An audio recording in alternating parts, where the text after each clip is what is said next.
அச்சமில்லை அச்சமில்லை அச்சமென்பதில்லையே இச்சகத்து உள்ளுரெல்லாம் எதிர்த்து நின்று போதினும் அச்சமில்லை அச்சமில்லை అచ్చమెన్బదిల్లయే భయం లేదు భయం లేదు భయమన్నది లేనే లేదు. ఒక దుర్నీతి దుర్జన లోకమంతయు ఎదురొచ్చినా భయం లేదు భయం లేదు భయమన్నది లేనే లేదు.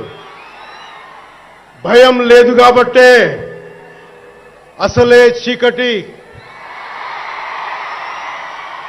గాఢాంధకారమైన వెళ్లే దారంతా గోతులు గుంతలు లోయలు అగాధాలు ఉన్న ఇల్లేమో దూరమైన చేతిలో దీపం లేకపోయినా గుండె ధైర్యమే కవచంగా ధరించిన వాణ్ణి కనుకే అన్నీ ఒక్కడే అన్నీ ఒక్కడే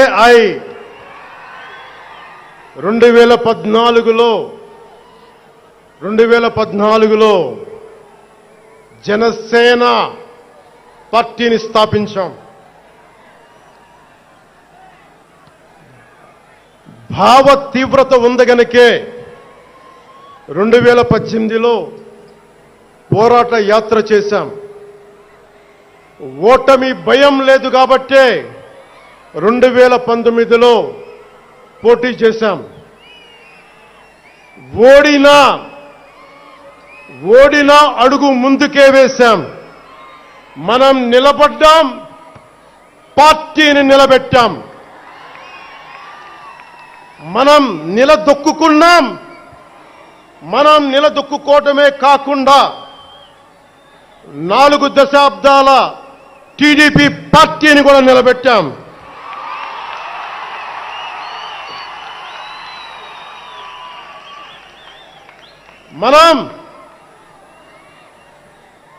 మనం ఓడినప్పుడు 2019లో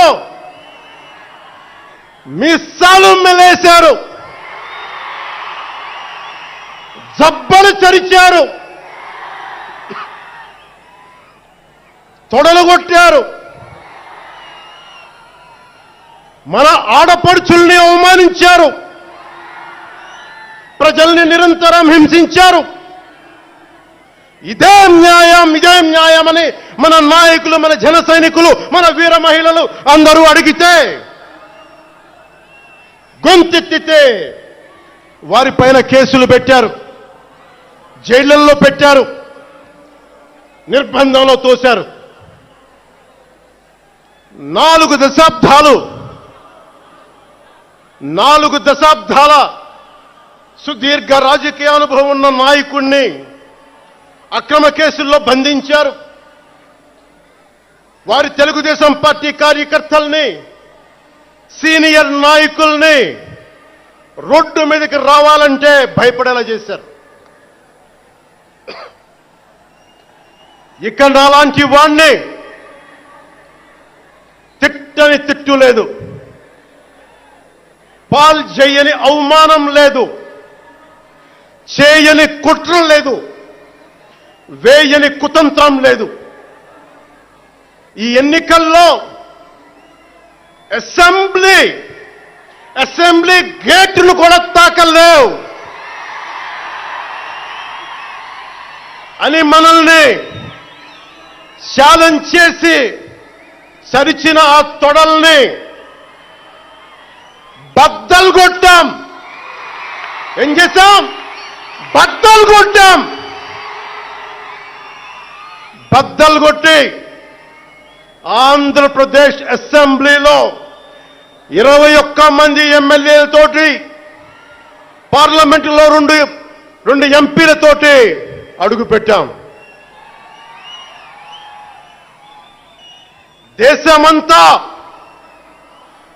దేశమంతా తల తిప్పి తిరిగి చూసేలా 100% స్ట్రైక్ రేట్తో ఘన విజయం సాధించాం. ఎన్డీఏ కూటమి ప్రభుత్వాన్ని నిలబెట్టాం. ఈ రోజు జయకేతనం ఎగరేస్తున్నాం. జై జనసేన, జై జనసేన, జై జై జనసేన, జై.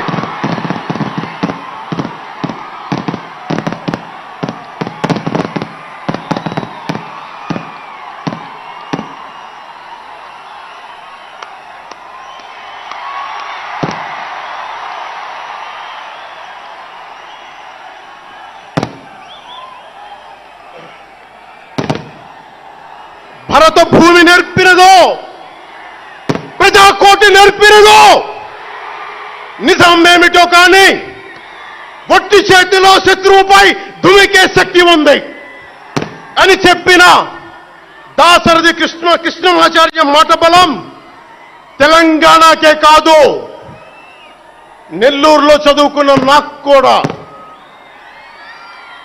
అందుకేనేమో అలా మన జనసేన జన్మస్థలం తెలంగాణ అయ్యింది, కర్మస్థలం ఆంధ్ర అయ్యింది. రుద్ర వీణ వాయిస్తా, అగ్ని ధారలు కురిపిస్తా, తిరుగుబాటు జెండా పట్టిస్తా, దుష్ట పాలన నుండి విముక్తి కలిగిస్తా అన్న కృష్ణమాచార్య మాటలు మాకే కాదు, మబ్బుల్లో పరిగెత్తే పిడుగులు, వేట కోసం బయటకొచ్చిన కొదమ సింహాలు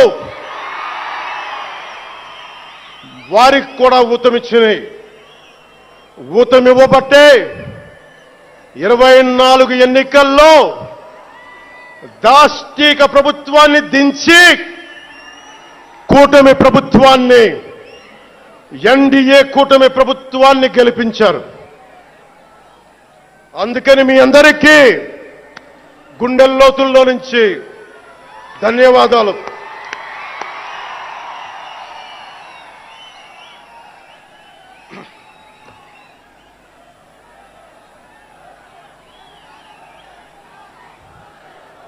మూగవోయిన కోటి తమ్ముల గళాల పాట పలికించి కదిలి జవమ్మ కూర్చి నా కళానికి బలమిచ్చి నడిపినట్టి నా తెలంగాణ కోటి రతనాల వీణ, నా తెలంగాణ కోటి రతనాల వీణ.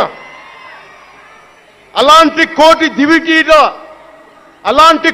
దివిటీల కాంతి జ్యోతి తెలంగాణకు ఆ రోజున కరెంట్ షాక్ తగిలి చనిపోబోయిన నాకు కొండగట్టు ఆంజనేయుడి దయ, తెలంగాణ అన్నదమ్ముల దీవెన, నన్ను ప్రేమించే ప్రజలందరి దీవెన నాకు పునర్జన్మనిచ్చింది తెలంగాణ భూమి. అలాంటి తెలంగాణ నేల తల్లికి నా వందనాలు, హృదయపూర్వక వందనాలు. బండెన్క బండి గట్టి 16 బండ్లు గట్టి ఏ బండిలో పోతావు కొడక నైజాం సర్కార్ రోడా అని కాలిక గజ్జగట్టి, చేత కర్ర బట్టి కాలిక గజ్జ కట్టి ఆటనే పాటనే ఆయుధంగా మలిచిన వాడు, యువత గుండెల్లో పోరాట స్ఫూర్తిని నింపిన వాడు, నేను కనిపిస్తే ఎలా ఉన్నావురా తమ్మి అని ఆప్యాయంగా పలకించే మన మధ్య లేని నా అన్న, నా గద్దరన్న, నేల నుంచి వచ్చిన నా తెలంగాణ జన సైనికులకి, జనసేన నాయకులకి, వీర మహిళలకు నా హృదయపూర్వక శుభాకాంక్షలు. మా ఆడపడుచులు, మా వీర మహిళలు, మీ పోరాట స్ఫూర్తిని నేను మర్చిపోలేను. మీరు నా దృష్టిలో, ప్రజల దృష్టిలో, అందరి దృష్టిలో మీరు రాణి రుద్రమ్మలు. వీరనారి గున్నమ్మలు, మా జనసేన వీర మహిళలు, మా జనసేన ఆడపడుచులు, అందరి క్షేమం కాంక్షించే సూర్యదేవుని లేలేత కిరణాలు. తేడా వస్తే కాల్చి కథం చేసే లేజర్ బీములు మా జనసేన వీర మహిళలు. అలాంటి మీకు, మా ఆడపడుచులకి, మా వీర మహిళలకి నేను మీకు రుణపడి ఉంటాను. ఈ రోజున కొణతాల గారు చెప్పినట్టుగా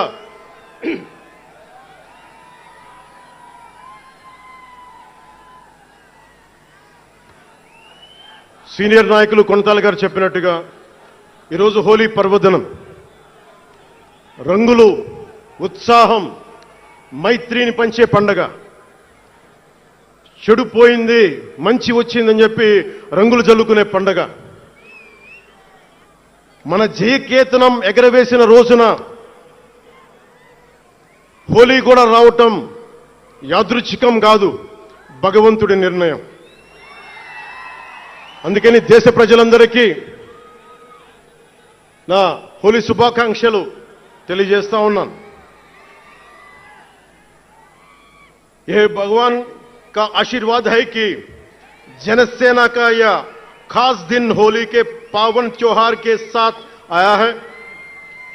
मेरे लिए होली रंगों का त्योहार है, एकता का त्योहार है, दोस्ती का उत्सव है, खुशी और उल्लास का पर्व है. इस शुभ अवसर पर मैं इस मंच से, पिठापुरम से आप सभी को होली की हार्दिक शुभकामनाएं देता हूं. తమిళనాడు నుంచి నాకు ఎంతో ప్రేమనిచ్చారు. మన స్పీచ్లు చూస్తారంట నాకు తెలియదు. మన తమిళనాడు పర్యటనకి వెళ్తే అందరూ నాకు ఎంతో ప్రేమనిచ్చారు. షణ్ముఖ యాత్రకి వెళితే నేను తమిళనాడులో చాలా కీలకమైన దశలో ఉన్నవాడిని, పెరిగినవాడిని. సుబ్రహ్మణ్య భారతీయారిని స్ఫూర్తిని నింపుకున్నవాడిని.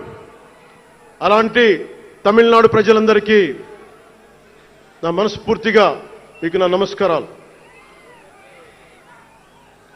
రమణ మహర్షి ఉళ్ళిట్ట ఎన్నట్లు సిద్ధర్గల్ వాళింద సిద్ధపేట్ల సిద్ధర్ భూమి ఉలహ పుదు మరియం తిరుక్కురళవై உலகக்கு தந்த ஞான பூமி அச்சமில்லை என முழுங்கிய மகாகவி பாரதியார் வீரபூமி உலகத்தை ரட்சிக்கும் கந்தசஷ்டி கவசம் எனும் அருண்கோடை தந்த ஆன்மீக பூமியாம் தமிழகத்தை சேர்ந்த என் அன்பு உள்ளங்களுக்கு எனது அன்பு நிறைந்த வணக்கங்கள். మన మహారాష్ట్రకి వెళితే నాకు మహారాష్ట్రలో అభిమానులు ఉంటారు. అది కూడా రాజకీయ పరంగా ఉంటారు, సినిమాల పరంగా కాకుండా అని నాకు తెలియలా. ఎంతో ప్రేమనిచ్చారు. గౌరవ మహారాష్ట్ర ముఖ్యమంత్రి దేవేంద్ర ఫడ్నవీస్ గారు నన్ను రమ్మని 19 నుంచి అడుగుతా ఉన్నారు. అప్పుడు కుదరలా, 24లో కుదరలేదు, 19లో కుదరలేదు, 14లో కుదరలేదు. మొన్న హర్యానాలో మీరు రావాలి ఖచ్చితంగా అని చెప్పి ప్రత్యేకించి నన్ను పిలిపించారు. నేను ఎన్డీఏ కూటమి కోసం ప్రచారం చేశాను, భారతీయ జనతా పార్టీ కోసం. వెళ్ళిన అన్ని సీట్లు దాదాపు 95% మనం గెలిచాం, ఒక్క సీటు తప్ప. మీకు తెలుసు, నాకు మరాఠీ నేల, మహారాష్ట్ర నేల, ఛత్రపతి శివాజీ మహారాజ్ నేల, ఛత్రపతి సంభాజీ మహారాజ్ నేల. అలాంటి నేలకి ఇక్కడ మనకి ఉన్నారా మీరు? ఓకే. ఇక్కడ మన స్వామీజీ పేరేంటి? ఇక్కడ మన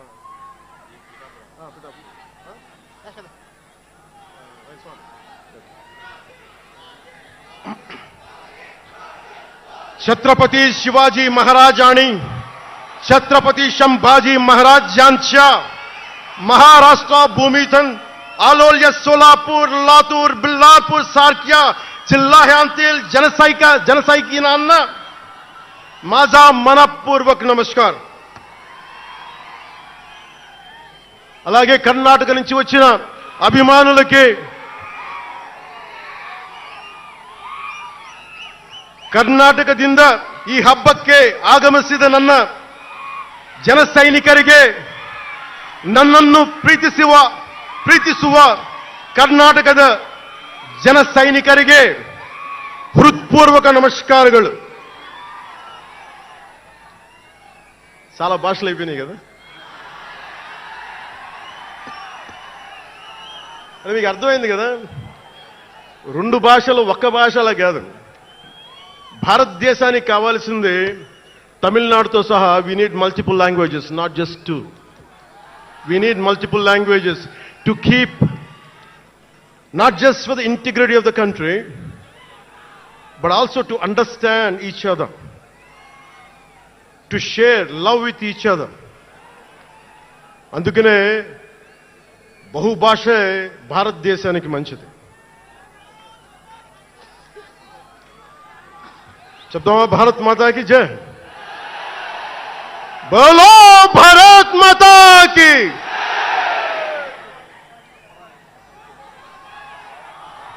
అలాగే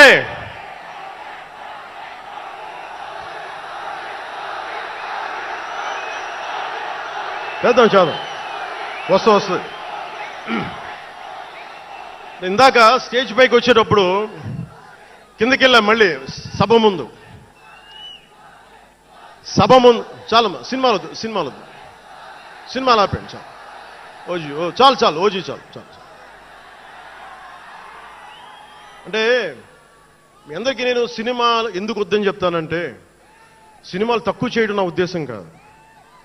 మీరు ఓజీ సినిమాకి వెళ్ళి జనసేన జిందాబాద్ అని ఎలా అనకూడదు, ఇక్కడికి వచ్చి సినిమా ఎందుకు అనకూడదంటే, ప్రాణాలు తెగించినారు ఇక్కడ వాళ్ళందరూ, ఇక్కడ జన సైనికులు. ఎందుకు సినిమా మాట్లాడకూడదు అంటే, 450 మంది పైచీలకు జన సైనికులు సినిమాలను కాదు సిద్ధాంతాలు నమ్మి చనిపోయారు. వారి గౌరవం కోసం.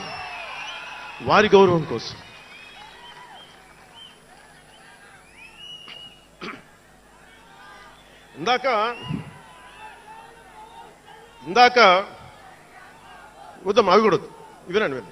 మీరు వింటలేదని అర్థం. నా పేరు అరుస్తున్నారంటే మీరు నా మాట వింటలేదని. నా మాట వింటే 151 ఉన్న సీట్లు పార్టీ పోయింది. అందుకే నా మాట వినాలి. కూర్చోండి.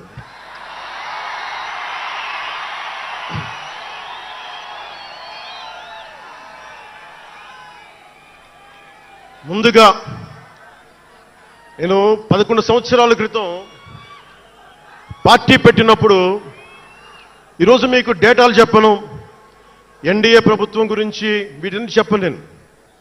నేను మీతోటి 11 సంవత్సరాలు పార్టీని ఎలా నడిపాం, ఏ బేసిస్తో నడిపాం, నా కష్టాలేంటి, నేను పడ్డ ఇబ్బందులేంటి, కొన్ని పంచుకుంటాను. అన్ని పంచుకుంటే సంవత్సరం కావాలి. నేను ఓటమిలు ఎలా ఉంటాను, గెలుపులు ఎలా ఉంటాను, మీరు నా గుండెల్లో పెట్టుకున్న వాళ్ళు, మీరందరూ నా గుండెల్లో పెట్టుకున్నదమ్మా. మీకు మించిన కుటుంబం నాకు లేదు. అలాంటి నేను 2014లో ఒక్కడనే కూర్చొని జ్వలిస్తూ మదించిపోతూ, మన ఆలోచనతో మధిస్తూ, ఎలా చెప్పాలి, పెద్ద రాజకీయాల మీద నా చాలా మంది కసరత్తులు చేసిన వాడిని కాదు. 2009లో అప్పుడు రాజకీయ ప్రస్థానం తప్ప.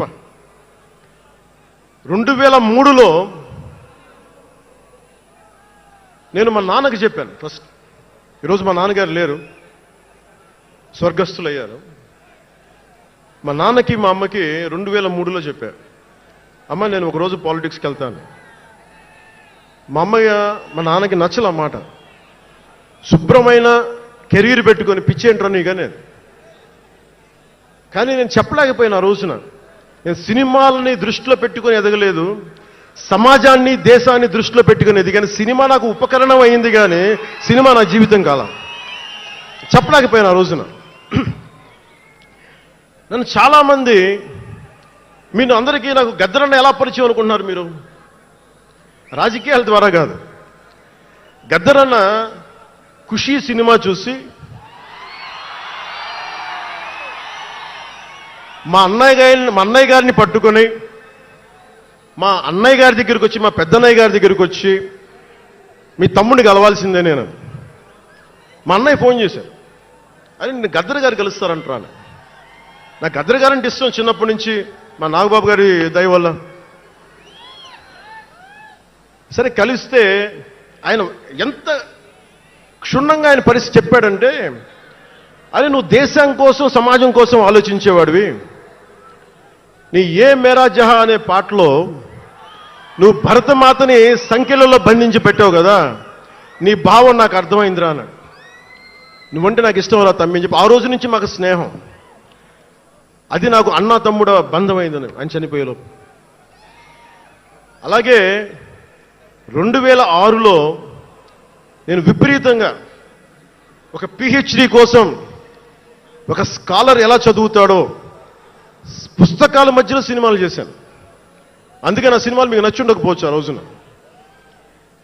కానీ నా జ్వలనాన్ని ఎక్కడో ఢిల్లీలో కూర్చొని ఒక్కళ్ళు,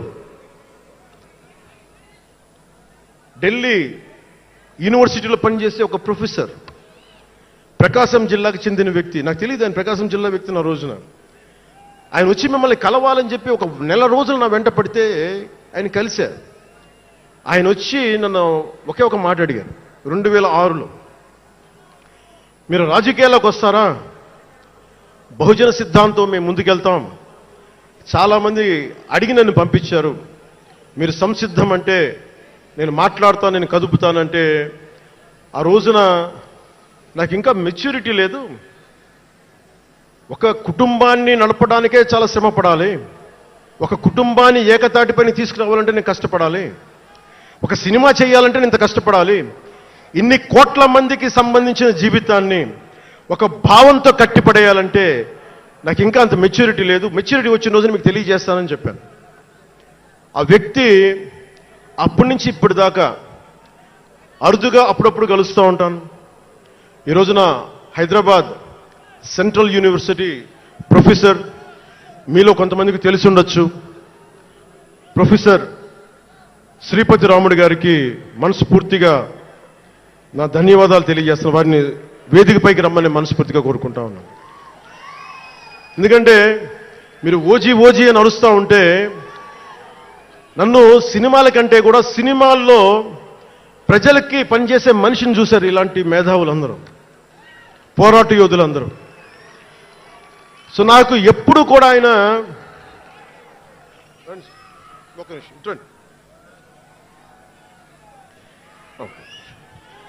ప్రొఫెసర్ గారు మన జనసేన పార్టీ కాదు, ఆయన ప్రొఫెసరే.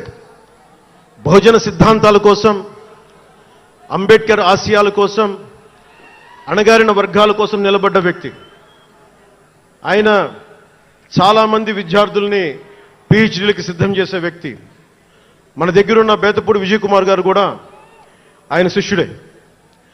ఇలాంటి శిష్యులు ఎంతమంది తయారు చేసి ఆయన జనసేన ఎప్పుడు నాకు అండగా ఉంటారు. ఓడిపోయినా నిలబడ్డా ఎప్పుడైనా సరే నమ్మకం ఏంటంటే మీరు ఉండాలి, మీరు రాణించాలని నిరంతరం తప్పించే శ్రీపతి రాముడు గారికి నేను ఇవ్వగలిగేది ఒకటే, నా గుండెల నుంచి ప్రేమ ఇవ్వగలను.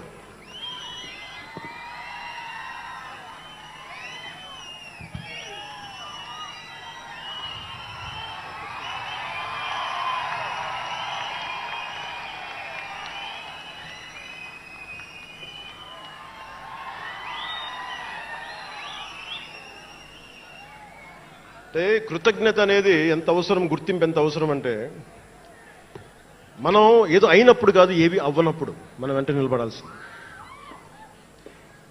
నేను థ్యాంకింగ్ నోట్స్ చెప్దాం అనుకున్నా. ఎవరికి చెప్పాలి? ముందుగా ఈ సభా వేదిక కోసం పారిశుద్ధ్య సిబ్బందికి నా గుండెల్లో పెట్టుకొని గౌరవించే నా పారిశుద్ధ్య సిబ్బందికి ముందుగా మీ అందరికీ నా హృదయపూర్వక నమస్కారం, హృదయపూర్వక ధన్యవాదాలు. యాక్చువల్గా నేను అనుకుంది ముందుగా పారిశుద్ధ కార్మికులకి సన్మానం చేసి స్పీచ్ మొదలు పెడదామని. ఎక్కువ మంది ఉండటం వల్ల మన సమయం సరిపోదు కాబట్టి రేపొద్దున మన సీనియర్ నాయకులందరినీ, సోదరులు నాగబాబు గారిని, ఎమ్మెల్సీ వారిని గౌరవించి చేయవలసిందిగా నేను కోరుకుంటున్నాను. అలాగే దారి పొడవున శుభాకాంక్షలు తెలియజేసిన హోర్డింగ్స్ ద్వారా నా సోదరులు సోదరిమణులందరికీ, ప్రతి ఒక్కరికి, నాయకులందరికీ నా ధన్యవాదాలు. డిప్యూటీ సీఎం పేషి అధికారులందరికీ కూడా నా ధన్యవాదాలు. నా సెక్యూరిటీ సిబ్బందికి కూడా నా ధన్యవాదాలు. ఈ ఆవిర్భావ దినోత్సవానికి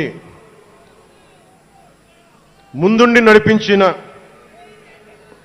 గౌరవ సివిల్ సప్లైస్ మంత్రి, Janasena political affairs committee chairman, నన్ను కాలానికి నా పరీక్షలు పెట్టి కానీ ఒకసారి నిర్ణయం తీసుకున్న తర్వాత ఓడిపోయినా కానీ వెన్నంటే నిలబడ్డ నా సోదరుడు, పిఎస్సి చైర్మన్, గౌరవ సివిల్ సప్లైస్ మంత్రి శ్రీ నాదెండ్ల మనోహర్ గారికి నా హృదయపూర్వక ధన్యవాదాలు.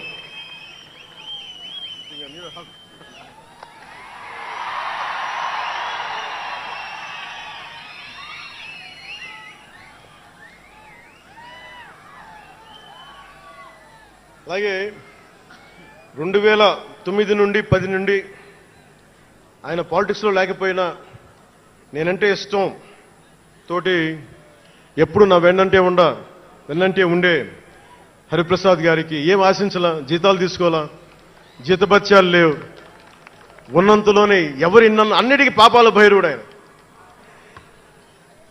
పవన్ కళ్యాణ్ ఆ నిర్ణయం తీసుకోలేదంటే ఈయనే ఉంటాడు కారణం అంట. పవన్ కళ్యాణ్ తేలిక మాట నేస్తాడు అందరి మాట. పవన్ కళ్యాణ్ కొంచెం ఆలోచన ఉంటుంది కదా, ఎవరికి ఇవ్వాలి, ఎందుకు ఇవ్వకూడదు. కానీ ప్రతిదానికి నేను తీసుకున్న నిర్ణయాలకి ఆయన భరించాడు. అలాంటి అన్నిటినీ భరించి నా వెన్నంటే ఉన్న హరిప్రసాద్ గారికి మనస్ఫూర్తిగా నా ధన్యవాదాలు.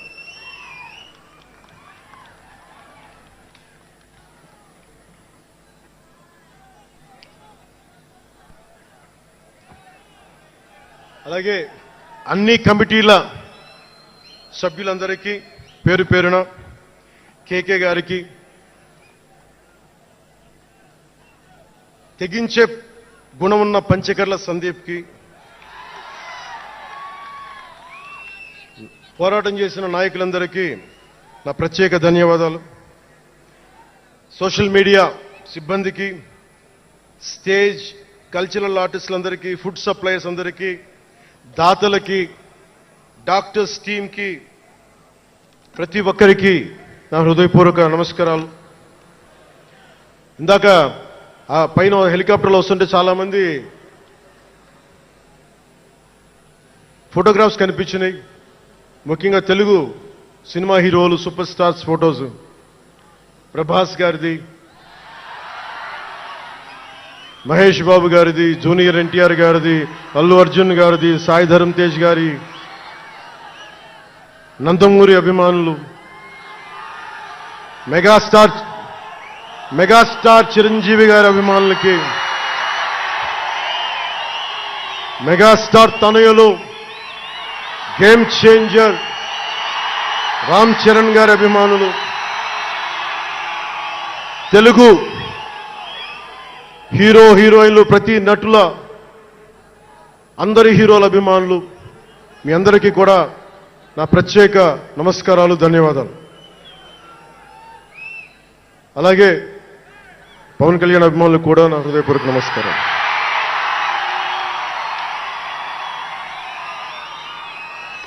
మద్దతు ఇచ్చిన జనసేనతో పాటు ఎన్డీఏ కూటమి పక్షాలైన తెలుగుదేశం, బీజేపీ నాయకులకు, కార్యకర్తలకు నా ప్రత్యేక ధన్యవాదాలు.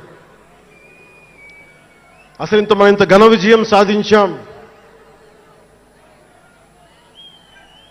మనం కలిసి పోరాటం చేశాం. కష్టాలు ఉన్నప్పుడు చెయ్యనందించాం. అది గుర్తుపెట్టుకొని ఈ రోజున డిప్యూటీ ముఖ్యమంత్రి, ఉప ముఖ్యమంత్రిగా కలిసి ఒక వ్యక్తితో బలవంగా ప్రయాణం చేస్తా ఉన్నాను. 4 దశాబ్దాల సుదీర్ఘ అనుభవ రాజకీయ నాయకులు, హైటెక్ సిటీని రూపకల్పన చేసిన దార్శనికుడు,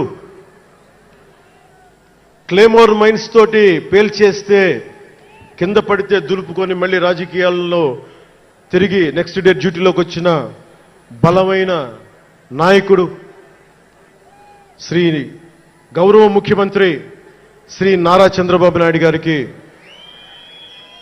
వారి తనయులు శ్రీ నారా లోకేష్ గారికి నా హృదయపూర్వక ధన్యవాదాలు, నమస్కారాలు.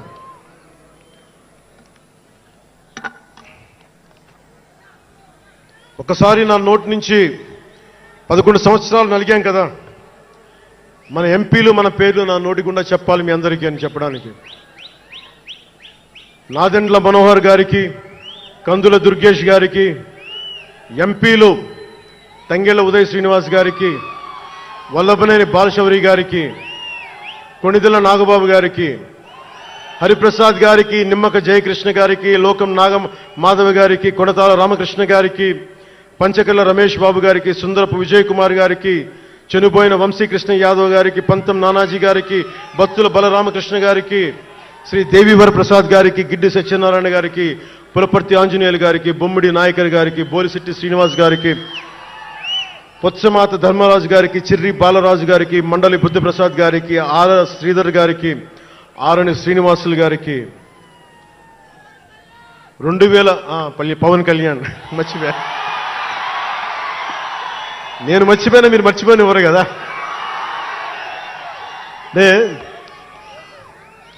ఇది మన 11వ సంవత్సరం, వారు 11కి అంకితం చేశాం.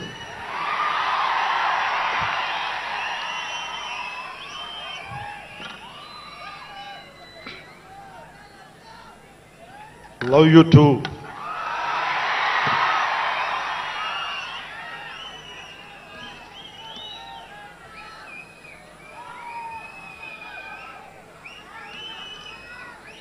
అలాగే ఈ సభకి పోలీస్ వ్యవస్థ మీకు తెలుసు, మనం ఎంత నలిగిపోయామో.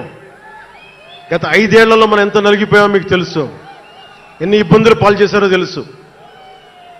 ఆ రోజు నుంచి కూడా ఈ రోజుకి వరకు నాకు పోలీస్ శాఖ అంటే చాలా గౌరవం. ఎందుకంటే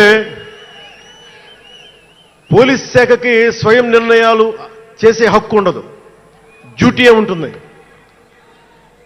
బ్రిటిష్ వాళ్ళు పరిపాలించినప్పుడు పోలీసు కూడా బ్రిటిష్ అధీనంలో పనిచేశారు తప్ప వాళ్ళకి ఇవ్వబడ్డ డ్యూటీ చేశారు. భగత్ సింగ్ని కొట్టమంటే కొట్టారు, జైల్లో పెట్టమంటే పెట్టారు, గాంధీ గారిని లాక్కెళ్ళిపోమంటే లాక్కెళ్ళిపోయారు. వాళ్ళు చేయకపోతే అది డ్యూటీకి విరుద్ధం అవుతుంది, చేయక తప్పదు. మరి అదే పోలీస్ ఆ రోజున వచ్చారు. స్వాతంత్రం వచ్చిన తర్వాత మిలిటరీ కూడా అంతే. అందుకనే నాకు పోలీస్ శాఖ మీద ఎప్పుడు వ్యక్తిగతంగా కోపం ఉండదు, ఏదో కొద్దిమంది వ్యక్తులు ఎక్కువ చేస్తే తప్ప. అలాగా ఈ రోజున చాలా గొప్పగా నిలబడ్డ, సహకరించిన పోలీస్ అధిపతి డీజీపీ గారికి, కాకినాడ జిల్లా ఎస్పీ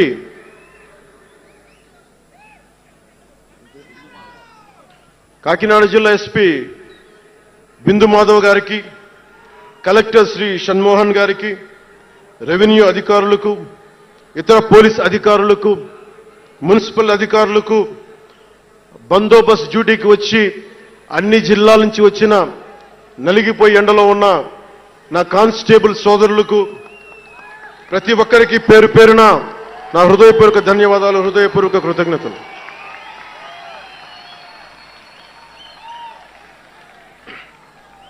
నా ఇష్టం, నా కోరిక ఎప్పుడూ సగటు మనిషిగా ఉండటమే. తన పని తను చేసుకుంటూ ఉండటం, ఎవరి జోలికి వెళ్లకుండా ఉండటం, బతికేయడం తన కుటుంబం వరకు జీవితాన్ని కుదించడం, సగటు మధ్యతరగతి మనిషిగా బతకాలనేది నా కోరిక చిన్నప్పటి నుంచి. మా నాన్న కోరిక ఏంటంటే, నేను ఇంటర్ చదువుతున్నప్పుడు, అరే నేను డిగ్రీ చదవలేకపోయి, నువ్వు డిగ్రీ చదివి కనీసం నువ్వు ఎస్ఐగా సెలెక్ట్ అయితే నువ్వు కనీసం డిఎస్పీ కంటే కొంచెం పై ర్యాంక్లో నువ్వు రిటైర్ అవుతారు అని చెప్పాడు మా నాన్న. దురదృష్టవశాత్తు నేను డిగ్రీ చేయలేకపోయా. కానీ నేను అంటే నాకు అంతకుమించి కోరికలు లేవు, అది చెప్పడానికి నా ఉద్దేశం. చాలా చిన్న జీవితాలు మాయి. మా అన్నయ్య గారు ఏదో పొరపాటు యాక్టర్ అయిపోయి తప్ప నాకు రావాలి నేను ఎప్పుడు అనుకోలే. అదే నెల్లూరులో, అదే ఫతేఖాన్పేటలో చిన్న ఇంట్లో ఇంకొక మామిడి మొక్క ఉంటే బాగుంటుంది అనుకున్న కోరిక తప్ప కోట్లు సంపాదించాలి, పేరు రావాలని ఎప్పుడు ఆశించాల. సో నన్ను ఎలా పెంచారు మా ఇంట్లో అంటే మీరు ఆశ్చర్యపోతారు. మొన్న నా friend Anand Sai TTD board సభ్యుడిగా నియమితులయ్యారు. అతను చెప్తా ఉన్నాను నాకు ఈ మధ్యన, నన్ను ఎలా పెంచారంటే మా ఇంట్లో అతని ఆనంద్ సాయి మాటల్లో, చిన్న తంబి అని తమిళ సినిమా ఉంటుంది, మన తెలుగులో చంటి అని సినిమా తీశారు.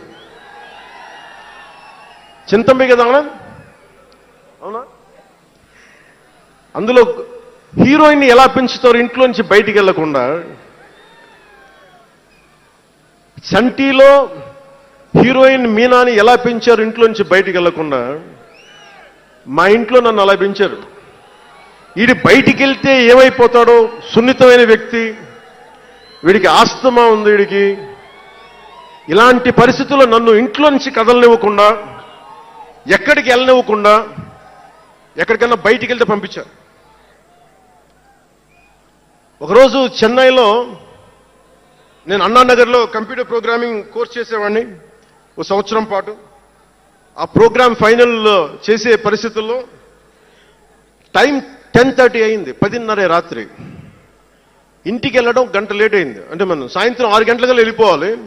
ఆ రోజు 10:30కి వెళ్తే చెప్పా పెట్టకుండా, అంటే మన కొంచెం లేట్ అయింది ఎగ్జామ్స్ వల్ల.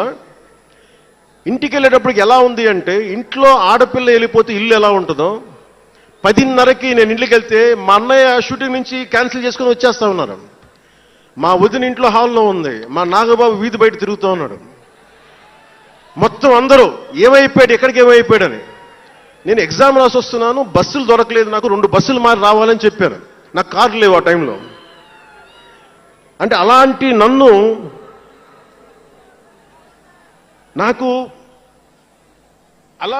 పెంచారు. నన్ను మా నాగబాబు గారు ఇక్కడే ఉన్నారు, అడగండి, ఆ రోజు గుర్తుండి ఉంటుంది ఆయనకి. అలాంటి నన్ను పాలిటిక్స్ చేస్తానని కానీ, సినిమాల్లోకి వస్తానని కానీ ఎవరు ఊహించలే. ఎందుకంటే నేనే ఊహించలే. పోనీ 18 ఏళ్ల వయసులోనో 20 ఏళ్ల వయసులోనో 10:30కి లేటుగా వచ్చామంటే ఒక అర్థం ఉంటుంది. అక్కడమ్మాయి ఇక్కడ అబ్బాయి, గోకులంలో సీత, సుస్వాగతం, తొలి ప్రేమ చేస్తున్న సమయంలో, మేబీ తొలి ప్రేమ ముందు అటో ఇటో, సంగీత్ థియేటర్లో, హైదరాబాద్ సంగీత్ థియేటర్లో క్లింట్ ఈస్ట్వుడ్ నాకు ఇష్టమైన హీరో, అతను సినిమాకి వెళ్ళా. బ్రిడ్జెస్ ఆఫ్ మాడిసన్ కౌంటీ అని ఒక ఇంగ్లీష్ నవల్ ఆధారంగా తీశారు. అది నాకు ఇస్తుంది ఆ నవల్. సో ఎలా తీశారని చెప్పి నేను షూటింగ్ రిలీజ్ కూడా అయిపోయినట్టుంది తొలి ప్రేమ. నేను నా ఫ్రెండ్ ఆనంద్ సాయిని, హరీష్ పాయిని, ఇంకో 2-3తోటి సెకండ్ షోకి వెళ్ళా. సెకండ్ షోకి వెళ్ళి ఇంటికి వస్తే కింద మా నాన్న, ఇంట్లో పైన రూమ్లో పడుకోవాల్సిన మా నాన్న కింద కుర్చీ వేసుకొని, ఓ నీల్ కమల్ చైర్ వేసుకొని నా కోసం వెయిట్ చేస్తా ఉన్నాడు. ఎక్కడికి రా వెళ్ళామని. షూటింగ్ అన్నాడు. షూటింగ్ అదని సినిమాకి వెళ్ళానంటే ఆయన ఎట్లా తిట్టాడంటే నన్ను, నేను చాలా తప్పుడు పనులు చేసేస్తున్నట్టుగా, ఏదో బార్లో కూర్చొని తాగేసినట్టుగా. నేను అప్పటికి కొంచెం గుండె ధైర్యం తెచ్చుకొని చెప్పాను, అక్కడ మా నాన్నంటే భయం. చిన్నప్పుడు చాలా కొట్టేవాడు మా నాన్న మమ్మల్ని. ఆ భయం నన్ను కొట్టింది తక్కువ కానీ మా అన్నయ్యని కొట్టింది ఎక్కువ. సో ఎముడికి మొగుల్లో ప్రసాద్ బాబు ఉంటాడు. చిరంజీవి గారు పక్క వ్యక్తిని కొడితే ఇతను లైన్లోకి వచ్చేస్తాడు, అక్కడ నేను డిసిప్లిన్లోకి వచ్చాను. అట్లాగే వీళ్ళని కొడితే నేను డిసిప్లిన్లోకి వచ్చాను. నాకు ఆయన కొట్టక్కర్లేదు, నేను డిసిప్లిన్గా ఉంటాను. సో నాకు మా నాన్న చూడగానే భయం వేసింది, కొడతాడా గబుక్కున బాగుండదేమో అనుకునేవాడిని.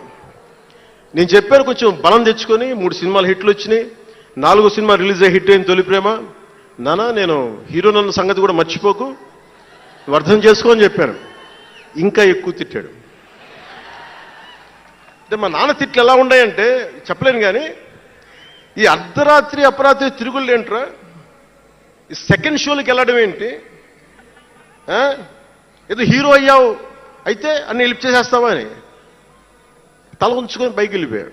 అంటే అలాంటి నేను ఇన్ని కోట్ల మందికి సంబంధించిన పాలిటిక్స్ చేయాలంటే భగవంతుడు రాసిన రాత కాకపోతే నేను కోరుకున్నదా కాదు అది. అలాంటి వాతావరణంలో పెరిగిన నేను ఈ సినిమాలు ఏంటో, ఈ పాలిటిక్స్ ఏంటో, పార్టీ పెట్టడం ఏంటో అని అనుకుంటే అంటే ఇందాక ఎందుకు బయటికి వెళ్ళాలంటే ఇవన్నీ ఆలోచిస్తున్నా.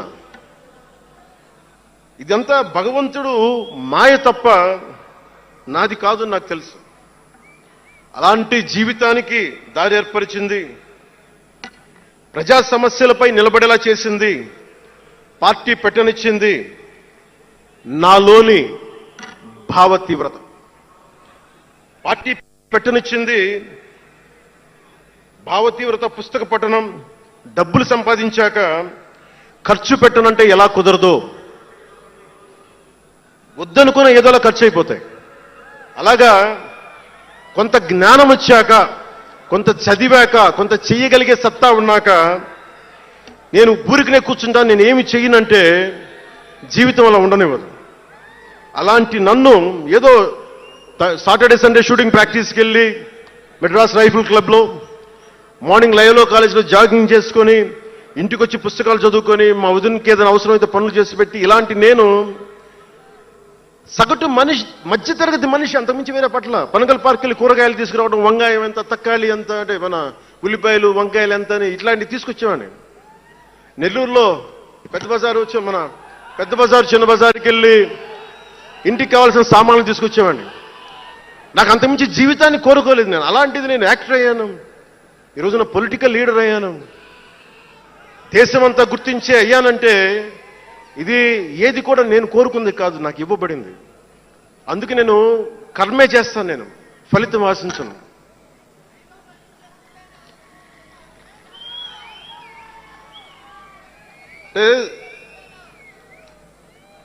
అంటే ఎలా ఉంటుందంటే, అది ఇవన్నీ ఎందుకు చెప్తున్నానంటే, సగటు మనిషి చాలా భయాల మధ్య, చాలా బాధ్యతల మధ్య జీవితాన్ని కొనసాగించాలి. ఒక మాట అంటే ఎక్కువ, ఒక మాట అంటే తక్కువ, చాలా సన్నని గీతల మధ్య బతకాలి. ఒకలాగా చెప్పాలంటే అరిటాకు లాంటి జీవితం. అరిటాకు ఉంది కదా అని జీవితం వడ్డించిన విస్తరు అవ్వదు, చిన్నపాటి ముళ్ళు తగిలినా మొత్తానికి చిరుగుపోతుంది. అలాంటి కోట్లాది సగటు మనుషుల ప్రభావితం చేసే సినిమా కానీ, కోట్లాది మందిని ప్రభావితం చేసే రాజకీయాలు కానీ నాకు చాలా బాధ్యతనిచ్చాయి. సినిమాలో ఎంత చెప్తే మంచిది, ఎంత చెప్తే మంచిది కాదు అని ఆలోచించి చేసేవాడిని. ఒక దేశభక్తి పాట పెడితే మంచిదా, ఒక క్లబ్ డాన్స్ పెడితే మంచిదా, ఈ రెండు ఆలోచించి దేశభక్తికి వెళ్ళాను నేను. అందుకే ఏం మెరా జేహానే పెట్టాను తప్ప ఓ మై డార్లింగ్ అని పెట్టలా. అంటే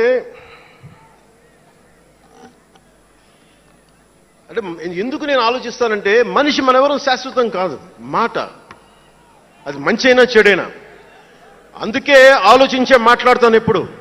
ఈ అన్న మాట ఒక తరం 2-3 తరాలు ఉండిపోతే పర్యవసానం ఏంటి, ఎనీ పబ్లిక్ పాలసీ, ఇవన్నీ ఆలోచించి నేను జనసేన కోసం ప్రతిపాదించిన 7 సిద్ధాంతాలు చాలా మదించి, శోధించి, తర్కించి మీ ముందు పెట్టింది.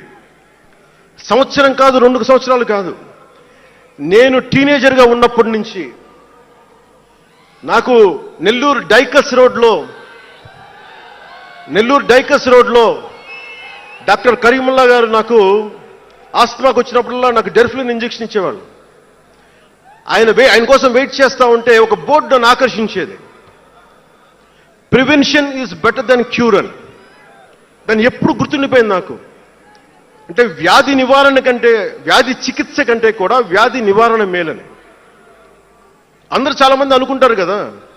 ఎందుకు నాకు చెగువెరా ఇష్టం అంటే అది కమ్యూనిజమో మావోయిజమో కాదు. ఒకడు డాక్టర్ అయ్యండి, శారీరక రుగ్మతలు వస్తే బాగు చేసే డాక్టరు సమాజానికి పట్టే రుగ్మతలను ఎవడు బాగు చేస్తాడు అని చెప్పి డాక్టర్ వృత్తి వదిలి విప్లవకారుడు అయ్యాడు చూసారా, ఆ భావన నాకు ఇష్టం చెగువెరాలో. అంతేగాని అతను మావోయిస్టో కమ్యూనిస్టో అని కాదు, గెరిల్లా అని కాదు. ఆ మానవీయ కోణం నాకు నచ్చి దాన్ని ఇష్టపడ్డాను చెగువెరాను. ఆ సిద్ధాంతాలని అంటే ఇవన్నీ ఎందుకు చెప్తున్నాను మీకంటే చాలా ఆలోచించి చేశాను. అంటే అంత వయసు నుంచి ఆ సిద్ధాంతాలని చాలా బలంగా విశ్వసించేవాడిని, ఆచరించేవాడిని కనుక, వాటి కోసం నిలబడేవాడిని కనుక, నిలబడినందుకు ఆ సిద్ధాంతాలు నన్ను దశాబ్దం రాజకీయ పోరాటం చేయగలిగే సత్తానిచ్చినాయి. ఈ రోజున 100% స్ట్రైకింగ్ రేట్తో జైకేతనాన్ని ఎగరేస్తున్నాం ఈ రోజునంటే జనసేన 7 మూల సిద్ధాంతాలే కారణం. అంటే మీకు మొన్న మన జనసేన ఆవిర్భావ దినోత్సవం అని అనగానే పవన్ కళ్యాణ్, నేను ఎంత పేరుందో నాకే తెలీదు, ఇంగ్లీష్ పేపర్లో కూడా రాస్తారని నా పేరు అనుకుంటాను అప్పుడప్పుడు. ఏదో నేషనల్ పేపర్లో ఢిల్లీ నుంచి ఎవరో తెలుగు జర్నలిస్ట్ పంపించలా, హిందీ జర్నలిస్ట్ పంపించారు నాకు. Pawan Kalyan changes his ideology left, right and centre అని. అంటే వీడి అవసరాలకి ఎలా పడితే అలా మార్చేస్తాడని నాకు అనిపించింది. అలా ఎలా పడితే అలా మార్చేసేవాడు 11 సంవత్సరాలు పార్టీని నడపగలడా? 7 సినిమాలతోటి సూపర్ స్టార్డమ్ రాగలదా? నేను వద్దనుకున్నా ఓజీ అని అంటూ ఉంటారు, అవన్నీ వస్తాయా? 2007లో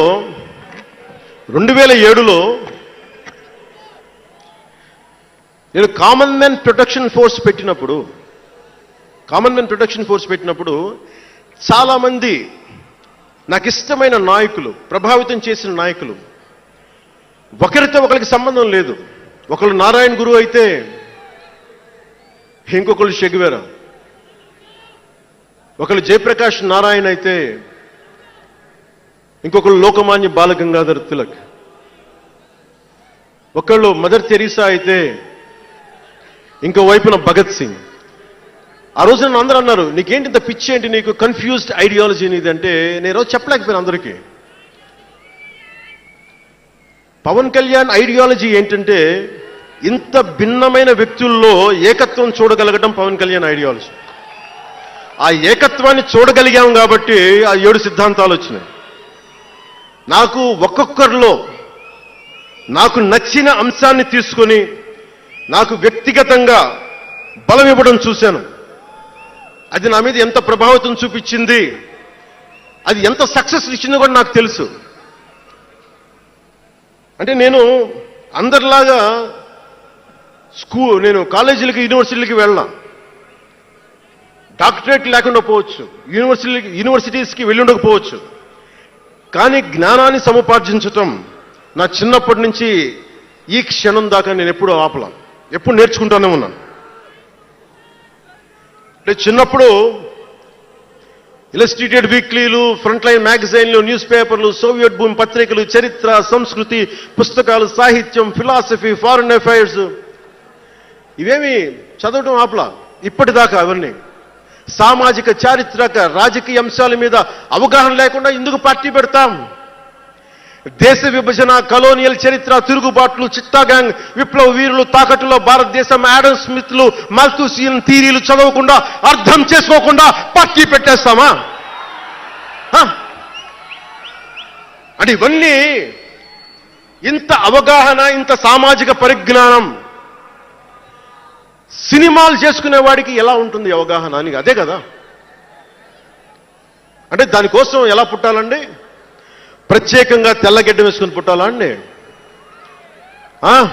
ఆకాశంలోకి చూస్తా తెల్లగడ్డం వేసుకొని సామాన్యుడికి అర్థం కాని లిటరీ టర్మ్స్ తోటి మాట్లాడి మాటల్ని మాట్లాడాలా?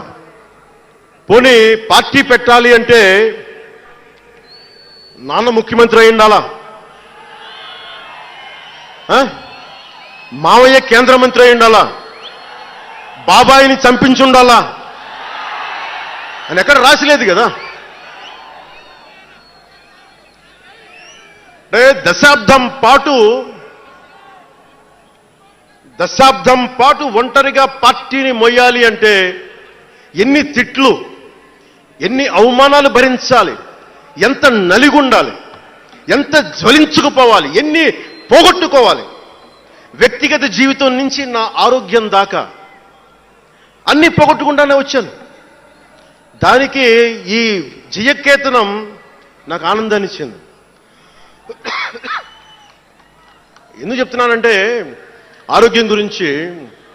నేను మార్షల్ ఆర్ట్స్ చేసేటప్పుడు 3 గ్రనైట్ రాళ్లు గుండెల మీద పెట్టుకొని పగలగొట్టించుకునేవాడిని. 3 9 ఏళ్ల పిల్లలు, 8 ఏళ్ల పిల్లలు ముగ్గురిని ఒకళ్ళని ఇలా పట్టుకుని ఇంకొకటి భుజాల మీద కెక్కించుకొని గుడుంబ శంకర్లో మోసుకొచ్చినంత బలం ఉంది. చూడటానికి బక్కగానే ఉంటా, కానీ బలం అపారంగా ఉండేది. అలాంటి నేను ఈ రోజున నాకు రెండో కొడుకు నేను ఎత్తుకోలేను. పెద్ద కొడుకుని ఎలాగ ఎత్తుకోలేను అనుకోండి, అది వేరే విషయం. నా రెండో కొడుకుని చిన్నోడు 6-7 సంవత్సరాలు, వాడిని ఎత్తుకోలేను నేను. అంత బలహీన పడిపోయాను.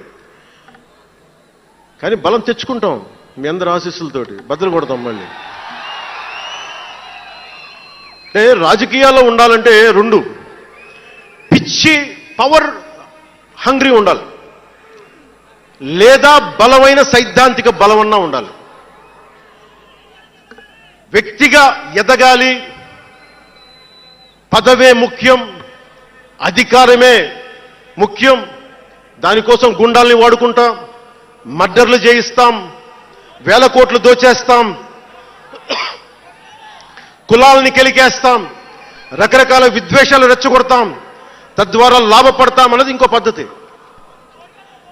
నేను అది కోడికత్తిని వాడుకుంటాం, నేను అలాంటివి ఎంచుకోలే. సైద్ధాంతిక రాజకీయాన్ని ఎంచుకున్నాను. నాకు ఊహ తెలిసినప్పటి నుంచి అలాగే బతికాను. అందుకే నేను సమాజం, సమతుల్యత, భావితరాల భవిష్యత్తు, దేశం అంతరంగిక భద్రత, దేశ భద్రత, శత్రు దేశాల దాడులు ఆలోచించి దశాబ్దంన్నర నలిగి గుండె రగిలి అందరిలోనూ చైతన్యం రగిలించి ఈ రోజున జనసేన జయకేతనం ఎగరవేస్తున్నాం. ఇది జనసేన పద్ధతి. Registered party to recognised party. It took us a decade plus.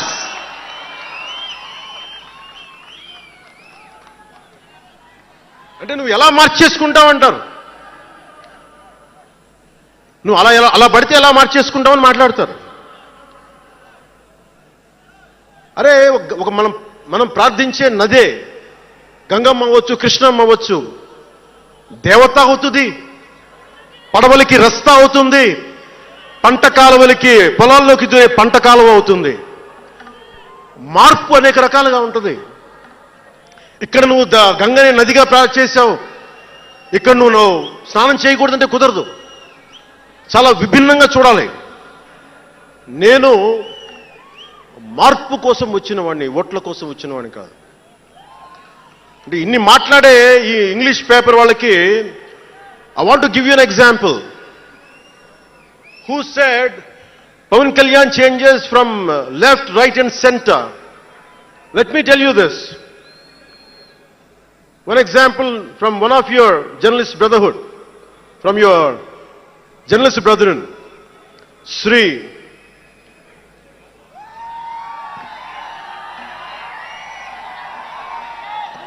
M.J. Akbar.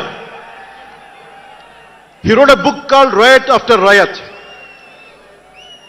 ఆ పుస్తకంలో ఎంటైరిటీ అంతా how BJP is wrong, how BJP is communal అని all the stories he picked up is all about anti BJP.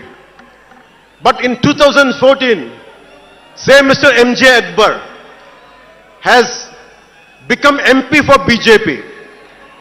బీజేపీని తిట్టిన వ్యక్తే కాంగ్రెస్లో ఉండి బీజేపీకి వెళ్ళి మారగలిగినప్పుడు తప్పులేదు కానీ నేను ఇన్ని రకాలుగా మాట్లాడి తప్పు అయిపోయింది అది. అంటే ఇది let me tell you, I blended the best of everybody. I have tested it on myself personally and applied to the party. That's why we got 100% striking rate.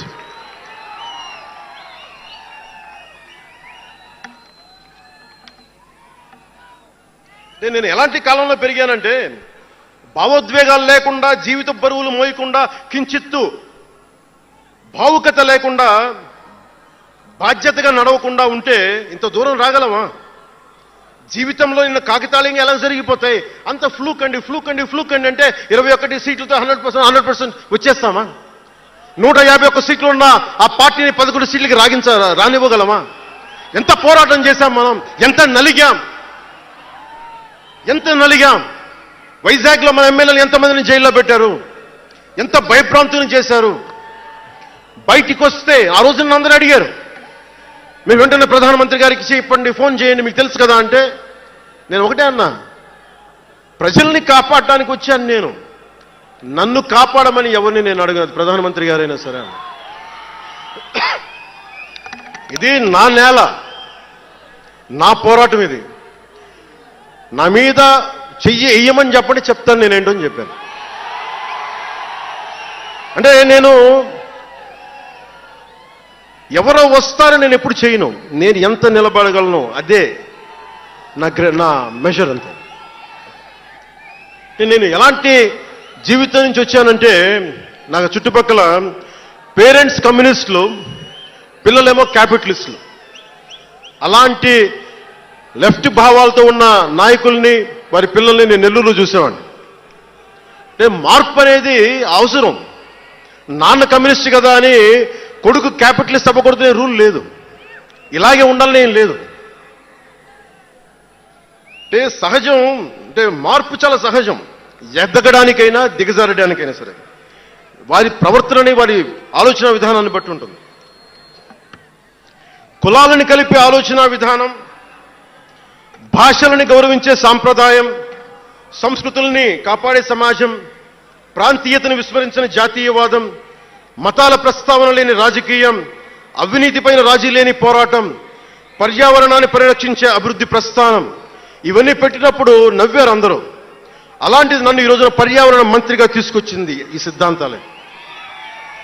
సిద్ధాంతాన్ని ప్రతిపాదించినప్పుడు చాలా పరిశోధించాలి, చరిత్ర చదవాలి, అవగాహన చేసుకోవాలి, జటిలమైన సందేహాలు వాటికి వివరణ ఇవ్వాలి. ఇవన్నీ కూడా ఉండబట్టే ఈ రోజున ఇంత బలంగా నిలబడగలిగాం. నేను ఇంత ఆలోచించి అడుగు ముందుకేస్తాను తప్ప అనాలోచితంగా ఎప్పుడు నేను అడిగాను. ఈ 10 ఏళ్లలో నిలబడ్డాం, బలపడ్డాం, చాలా పడ్డాం కూడా. సమాజ తీరుతెన్నులు ఎలా ఉంటాయి అని ఆలోచించేటప్పుడు నన్ను బూతులు తిట్టినా, ఆ తిట్టిన వాటిని ప్రసార మాధ్యమాల్లో ప్రసరింపజేసి డిబేట్లు పెట్టి వీళ్ళకి నా జీవితం తప్ప ఇంకేమి లేవా, కనిపించవా అనుకునేవాడిని. అంటే మీరు చెప్పండి, ఒకళ్ళ ఇంట్లో ఆస్తి తగాదాలు, అన్నా చెల్లెల మధ్య ఆస్తి గొడవలు, రాష్ట్రానికి సంబంధం ఏముంది? అది అసలు ప్రజలు ఆలోచించాల్సింది ముందస్తుగా. అసలు ఎన్నికల్లో చేయడానికి డబ్బులు లేని వాళ్ళ దగ్గర ఇన్ని వేల కోట్లు ఎలా వచ్చినాయి? నేను డిగ్రీలు చదివి, పిహెచ్డీలు చదివి నాకు ఉపాధి రాకపోతే వీళ్ళు కేవలం రాజకీయాల్లో వచ్చి వేల కోట్లు ఎలా సంపాదిస్తారు? దానికోసం వాళ్ళిద్దరు కొట్టుకుంటుంటే అది మనకి ఎలా సమస్య అవుతుంది? ఇది మీరు ఆలోచించాల్సింది. అంతేగాని కూర్చోబెట్టి సినిమా సినిమా సినిమా అంటే మొక్కే కాదంట్లా. మీకు కోపం రావాలి కదా, అన్యాయం జరిగితే. కోపం లేని సమాజంలో మార్పు ఎలా వస్తుంది? ఒక్కడికి కోపం వచ్చింది చిన్నప్పుడు, పవన్ కళ్యాణ్కి. ఒక్కడి కోపం వస్తే ఇంత మార్పు వచ్చింది. ఇన్ని లక్షల మంది కోపం వస్తే ఏం జరుగుతుంది మీరు ఊహించగలరా? ఆ కోపమే రావాలి అన్యాయం మీద. ఇక మిగిలింది మనకి భవిష్యత్తులో పైపైన కాకుండా ఎలాగ మనం ముందుకెళ్ళాలి, ఎలా సిద్ధంగా ఉండాలనేది మనం ఆలోచించాలి. కొన్ని కీలకమైన అంశాలు చెప్పి తెలియజేస్తాను. నార్త్ సౌత్ డివైడ్, ఉత్తర భారతం దక్షిణ భారతం, అలాగే క్యాస్ట్ సెన్సెస్, కులాల గణాంకం, డీలిమిటేషన్ ఇష్యూ, 3 లాంగ్వేజ్ ఫార్ములా, ఇవన్నీ మాట్లాడుతూ ఉన్నారు. వీటి మీద అలాగే మనం భవిష్యత్తులో సనాతన ధర్మ రక్షణ బోర్డు కానీ, ఫ్రీ హిందీ టెంపుల్స్ కానీ, ఇవన్నిటి మీద ఒకసారి మాట్లాడి నా అభిప్రాయాలు తెలియజేస్తాం. ఎందుకంటే దిశానిర్దేశం, భవిష్యత్తుకి దిశానిర్దేశం చేయాల్సిన సమయం ఇది. అందుకని మీకు కొంచెం ఓపికగా వినండి ఇది. ఎందుకంటే ఇది సరదాలకి అల్లర్లకి సమయం కాదు, ఇది భవిష్యత్తుని నిర్దేశించే సమయం. దశాబ్దంన్నర తర్వాత వచ్చింది, అంటే 2009 నుంచి ఇప్పుడు దాకా చేస్తే వచ్చింది. సో నేను ఏం కోరుకుంటానంటే, అల్లరి చిల్లరగా ఉండేవాళ్ళు నాకు అవసరం లేదు, నిలకడగా నిలబడే వాళ్ళే నా సైన్యం.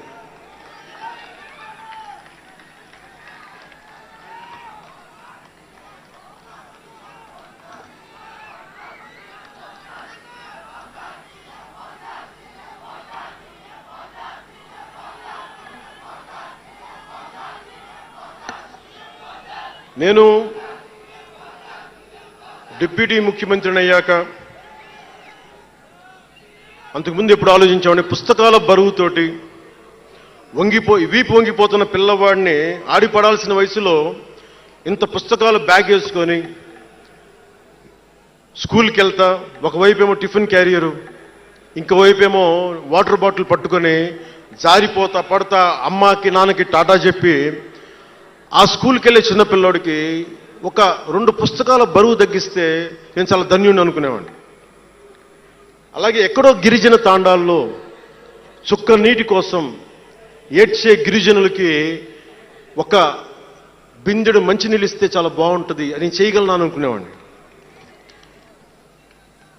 డోలీ మోతలతోటి రహదారులు లేని కొండ ప్రాంతాల్లో కేవలం 100 మంది నివసించే గిరిజన తాండాలకి ఒక చిన్న రోడ్డు వేయించగలమా అనుకునేవాడిని. కానీ ఈ రోజున మీ అందరి దయ, జన సైనికులు, వీర మహిళల పట్టుదల, ఈ రోజున మనం దాదాపు 4000 పైచిలకు కిలోమీటర్లు రోడ్డును వేయించగలిగాం. వాళ్ళు 2000 వేయించారు 5 సంవత్సరాల్లో. మనం 2500 కోట్ల పైగా ఖర్చు పెట్టినట్టున్నాం.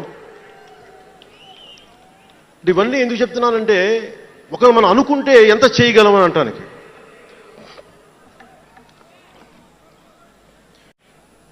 సమస్యలు ఏమున్నాయి మన దేశంలో ఇప్పుడంటే,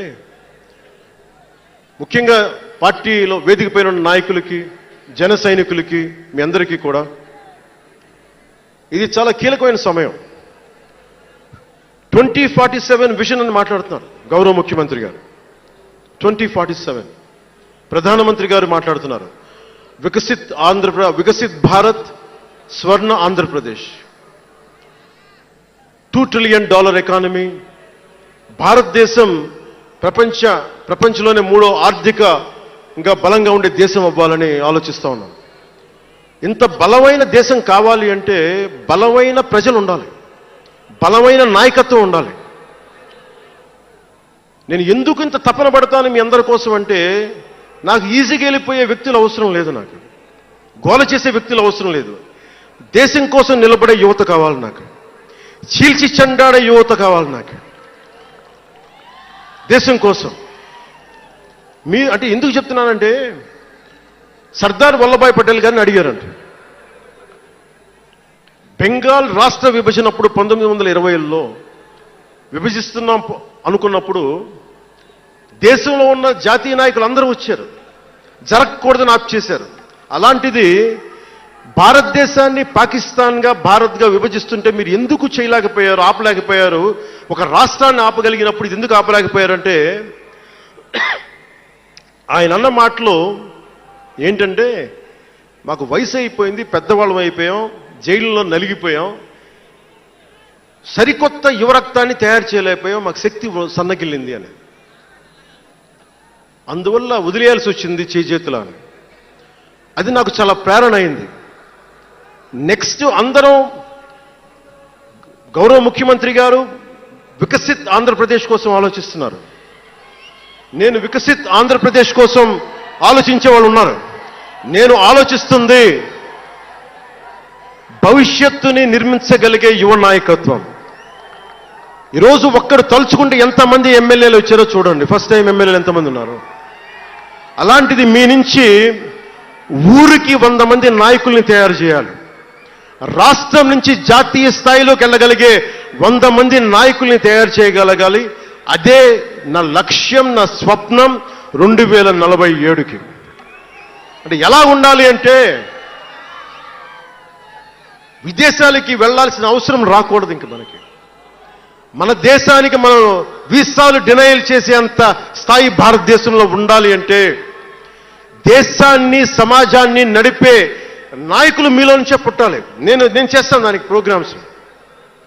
ఈ రోజున వేదిక పైన ఉన్న స్పోక్స్ పర్సన్స్ అందరూ ఎలా వచ్చారనుకుంటున్నారు మీరు? హరిప్రసాద్ గారికే చెప్పాను నేను, సార్ ఎలా చేయమంటారు సార్ మమ్మల్ని అని అడిగితే, మీరు వెళ్ళి జనంలోకి వెళ్ళండి, ఎవరైతే మాట్లాడగలరో వాళ్ళు పిలవండి అంటే అలా పిలిస్తేనే ఇక్కడున్న స్పోక్స్ పర్సన్స్ అందరూ కూడా జనం మధ్యలోంచి పికప్ చేసిన వాళ్ళు అలా తయారు చేశాం. పార్టీ నిర్మాణాన్ని అలా చేశాం. నా కోరిక ఆంధ్రప్రదేశ్, తెలంగాణ నుంచి దేశాన్ని ప్రభావితం చేసే 100 మంది యువ నాయకుల్ని, మహిళలు కావచ్చు, యువకులు కావచ్చు, అదే నా లక్ష్యం. దానికోసం పనిచేద్దాం మనందరం. ఎందుకంటే సరైన నాయకులు లేకపోతే చిల్లర వేషాలు వేసేవాళ్ళు, పనికి మాలిన వేషాలు వేసేవాళ్ళు చూశాం కదా గత ప్రభుత్వంలో ఎలా ప్రవర్తించారు. వాళ్ళు వచ్చారు అంటే బలహీనత మనది, తప్పు మనది. ఎవడు వచ్చినా వదిలేస్తున్నాం మనం. అందుకని మీరందరూ దానికి సంసిద్ధమవ్వండి. ఇంకొక మాట వాళ్ళు మాట్లాడింది ఇందాక ఆ ఇంగ్లీష్ పత్రికలో, ఒకటి చెగువేరా గురించి మాట్లాడారు, దానికి సమాధానం చెప్పాను. ఇంకోటి ఏమంటారంటే Pawan Kalyan has suddenly become a Hindu defender, a Sanatani defender అని. Do have to become a defender for Sanatana Dharma? It is with in my blood. I don't have to prove it. ఈరోజు today maybe you might be seeing it today. Always I had it in my blood. నేను 21 yearsలో కూడా 14 ఏళ్ల వయసు నుంచి, right from the age of 14 I was doing దీక్ష. 14 సంవత్సరాల నుంచి ఎప్పుడు అయ్యప్ప దీక్ష చేసేవాడిని.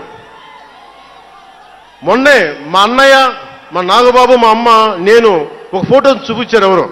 నేను కాషాయ బట్టలో ఉన్నా, మా అన్నయ్య, మా పెద్దన్నయ్య, మా చిన్నయ్య, మా పెద్దన్నయ్య, మా అమ్మ నవ్వుతూ ఉన్నారు. నేను ఈ ఫోటో ఎలా పెట్టానంటే ఏంటి జీవితం, వైరక్తి వైరాగ్యంతో ఉండేవాడు. అంటే నేను నా ధర్మం మీద నాకు అంత గౌరవం. సో నాకు మీరెవరూ కొత్తగా సర్టిఫికేట్లు ఇవ్వాల్సిన అవసరం లేదు, నేను మీకు ప్రూవ్ చేసుకోవాల్సిన అవసరం అంతకంటే లేదు. అంటే చిన్నప్పుడు ఎలా ఉండేయంటే పరిస్థితులు, ఏదైనా మాట్లాడదాం వీళ్ళందరితో అంటే సడన్గా నువ్వు తిరుపతి లడ్డూలు కల్తీ అయిపోతే నువ్వు ఎర్ర బట్టలు వేసుకొని ఇవన్నీ మాట్లాడుతున్నావు అంటే, నేను చెప్పండి మీరు ఇప్పుడు దాకా 219 టెంపుల్స్, 219 టెంపుల్స్ అపవిత్రం చేస్తే, మన అంతర్వేది రథాన్ని తగలబెడితే నేను వచ్చిండొచ్చు కదా. రామతీర్థంలో రామచంద్రుల వారి విగ్రహాన్ని తల నరికేస్తే నేను బయటకు వచ్చి గోల చేసి ఉండొచ్చు కదా. ఎందుకు స్టేట్మెంట్గా పరిమితం అయ్యాం? చిన్నప్పటి నుంచి మా ఇంట్లో రామనామ జపం ఉండేది. మా నాన్న ఉమ్మడి కమ్యూనిస్ట్ పార్టీ సభ్యుడు, ఎథీస్ట్ ఒకప్పుడు, టీన్స్లో 20లో. ఆయన మరి ఎలా మారిందో మనసు తెలియదు కానీ విపరీతం రామభక్తుడు అయిపోయాడు నేను పుట్టేటప్పటికి. మా ఇంట్లో ఎప్పుడూ రామనామమే ఉండేది. ఆ రామనామాన్ని జపిస్తూనే నాకు జబ్బు వచ్చినా మా నాన్న రామనామం చెప్పేవాడు. అలాంటి రామనామం జపించే మాకు రాముడి విగ్రహం తల నరికేస్తే కోపం రాకూడదంటారేంటి మీరు? ఇదే మీకు ఒక మహమ్మద్ ప్రవక్తకి పవిత్ర రంజాన్ మాసంలో మహమ్మద్ ప్రవక్తకి మీరు ఒక మాటని దూషించగలరా? దూషించి బతకగలరా? అల్లాని ఒక మాట అనగలరా? జీసస్ క్రైస్ట్ ఒక మాట అనగలరా? మేరీ మాతని ఒక మాట అనగలరా? కానీ పార్వతీ దేవిని తిడతారు, లక్ష్మీ మాతని తిడతారు. అంటే నువ్వు ఇస్లాంకి అపవిత్రం జరిగితే మాట్లాడితే సెక్యులరిజం, జగన్మాతకి కానీ పార్వతీదేవికి కానీ శివుడికి కానీ రాముడికి కానీ అయ్యప్పకి కానీ అపవిత్రం జరిగితే మా మనోభావాలు బాధపడకూడదు, గాయపడకూడదు, నోరు మూసుకొని కూర్చోవాలి. ఆ జనరేషన్ పోయిందిరా బాబు, ఆ జనరేషన్ పోయింది. ఒక తప్పుని తప్పుగానే చెప్తాం. ఒక హిందువు ఒక ముస్లిం పట్ల తప్పు చేస్తే తప్పనే చెప్తాం. ఓల్డ్ సిటీలో ఉండే ఒక నాయకుడు 15 నిమిషాలు కళ్ళు మూసుకోండి, పోలీసుల్ని మేము హిందువులకి ఏంటో మేము చూపిస్తామంటే అది తప్పు పట్టకూడదంటే ఎట్లా? అది మతోన్మాదమా? ఏం మాట్లాడుతున్నారు మీరు? బతుకమ్మ బతుకమ్మ బతుకమ్మ అని చెప్పి బతుకమ్మ పాటని మీరు వెటకారం చేసి ఓల్డ్ సిటీ నాయకుడు మాట్లాడితే దాన్ని డిఫెండ్ చేసుకోవటం హిందూ అహంకారం అంటే నేను ఏం చెప్పండి? నేను అంటే అల్లాహకు ఒక న్యాయం, మహమ్మద్కి ఒక న్యాయం, అమ్మవారికి ఇంకో న్యాయమా? అలా కుదరదు బాబు. ఈ ధర్మం అందరికీ సమాన అవకాశం ఇచ్చింది. సనాతన ధర్మం ఉండబట్టే విజయనగర రాజులు మస్జిద్ కట్టించారు. సనాతన ధర్మం కాబట్టే బంగ్లాదేశ్ని హిందువుల రక్తంతో తడిపి బంగ్లాదేశ్కి విముక్తి కలిగించాం. ఈ చరిత్ర తెలుసుకుంటే కదా. దేశ విభజన జరిగింది. మీరు ఎంతమందికి తెలుసు దేశ విభజన కష్టాలు? మీరు సినిమాలు నరుస్తారు, అక్కడ తాగిపోయారు మీరు. నేను అక్కడ తాగలా. నేను అమితాబ్కి ఫ్యాన్ని, నేను చిరంజీవి గారికి ఫ్యాన్ని, కానీ దేశానికి అంతకంటే పెద్ద ఫ్యాన్ నేను. అంటే మీరు మనందరికీ బాబాసాహెబ్ అంబేద్కర్ గారి గురించి తెలుసు. First law minister of Bharat. ఎక్కడికి వెళ్ళినా ఆయనకి 100 అడుగులో, ఏ తెలంగాణకి వెళ్ళినా ఆంధ్రాకి వెళ్ళినా 100 అడుగులు ఇంకా పైన విగ్రహం పెట్టి మనం ఆరాధిస్తాం. మీకు ఎవరికైనా తెలుసా? అంటే సనాతన ధర్మాన్ని తిడతా ఉంటారు. మీకు ఎవరికైనా తెలుసా? పాకిస్తాన్ ఫస్ట్ లా మినిస్టర్ దళిత కమ్యూనిటీకి చెందిన జోగేంద్రనాథ్ మండల్. ఆయన పేరు ఎప్పుడైనా విన్నారా? ఎంతమంది వినుంటారు? ఆయన ఏ పరిస్థితిలో చచ్చిపోయారో తెలుసా? ఆయన నేను భారతదేశాన్ని నమ్మను, పాకిస్తాన్ని నమ్ముతాను అంటే అంబేద్కర్ గారితో సహా చాలా మంది వద్దని చెప్పినా కానీ ఆయన పాకిస్తాన్కి వెళ్ళిపోయి దాన్ని బంగ్లాదేశ్లో చాలా హిందూ జిల్లాలు కలిపేసి ఆయన దళిత కులాల నుంచి వచ్చిన వ్యక్తి. అందరూ ఆయన మాటలు నమ్మి ఆయన సమాజం హిందువులందరూ ఉండిపోతే దేశ విభజన తర్వాత జరిగిన గొడవల్లో దాదాపు ఆయన కుటుంబంలో బంధువులందరినీ ఊచకోతకోసి చంపేశారు. పాకిస్తాన్ లా మినిస్టర్గా వెళ్ళిన వ్యక్తి భారతదేశానికి తిరిగి కాందీసుకుడుగా వచ్చి చనిపోయారు ఆయన. అంటే ఏం చెప్తున్నది ఇది? 10-12% ఉండే హిందువులు పాకిస్తాన్లో, 10-12% ఉండే హిందువులు ఉండే పాకిస్తాన్లో, బలూచిస్తాన్లో అంతమంది ఉండే హిందువులు ఈ రోజున 1%-2% పడిపోయారు. బంగ్లాదేశ్ గొడవల నుంచి హిందువులు పారిపోతున్నారు. మన దేశంలో అలా జరిగిందా? ఎంత మర్యాద ఇస్తాం ఇస్లాంకి? నా దగ్గర ఉండే వ్యక్తులను అడగండి, ఇస్లాం పాటించే నా దగ్గర ఉండే నా సన్నిహితులను అడగండి. ఇది పవన్ కళ్యాణ్ గొప్పతనం కాదు, సనాతన ధర్మం నాకు నేర్పింది ఇది. నువ్వు రాముణ్ణి ఆరాధించు, అల్లాని గౌరవించు, అల్లాని ద్వేషించమని మాకు సనాతన ధర్మం చెప్పలా. ఇది చెప్పాలి, అర్థం చేసుకోవాలి. ఇది ఈ సూడో సెక్యులరిస్టులు, కుహానా సెక్యులర్ వాదులు, నేను ఒకసారి వైజాగ్లో 19లో ఒక సీనియర్ నాయకులను అడిగాను. నేనేమడిగానంటే, secularism, what is the true meaning of secularism అని. అలా మాట వచ్చి నేనేమడిగానంటే, మీరు ఒక హిందువు తప్పు చేస్తే ఖండించండి, ఒక ముస్లిం పట్ల ద్రోహం చేస్తే ఖండించండి, శిక్షించండి. అలాగే ఒక ముస్లిం ఒక హిందువుల్ని ద్వేషించినా దాడి చేసినా శిక్షించండి. ఇద్దరికి శిక్ష ఒకటే. అలా కాకుండా వీళ్ళనంటే ఓట్లు పోతాయి, వీళ్ళంటే ఓట్లు పోవని ఓట్లు రాజకీయం చేస్తేనే కదా ఈ రోజున ఇంత హైందవం భగవాన్ ఎందుకు ఉందంటే దీనివల్లే, బికాజ్ ఆఫ్ సూడో సెక్యులరిస్. ఈ రోజున ఇది జరుగుతుందంటే because of you pseudo secularists, because of you. మీరే కనుక secularism, if you would applied in the true spirit, there would have no need for the changes what are there today. మీరు చేశారు తప్పులు. ఆ రోజు నేను అడిగా, ఓల్డ్ సిటీలో, పతబస్తీ హైదరాబాద్లో మీరు 15 నిమిషాలు మీరు కళ్ళు మూసుకోండి పోలీసుల్ని, మేము హిందువులకి ఏంటో చూపిస్తామంటే, నువ్వు ఎవరిని ఉద్దేశించి మాట్లాడుతున్నావు? హిందూ అంటే దాంట్లో పవన్ కళ్యాణ్ కూడా ఉన్నాడు. పొద్దున్న లేస్తే నేను హనీఫు, అబ్దుల్, మొత్తం రహీం వాళ్ళతోనే ఉంటాను నేను. కానీ నేను వాళ్ళతో ఉన్నాను కదా అని చెప్పి నాకు బాధ రాదని మీరు అనుకోకండి, తప్పది. ఓ గలత్ హై భయ్యా, తప్పది. వస్తుంది బాధ.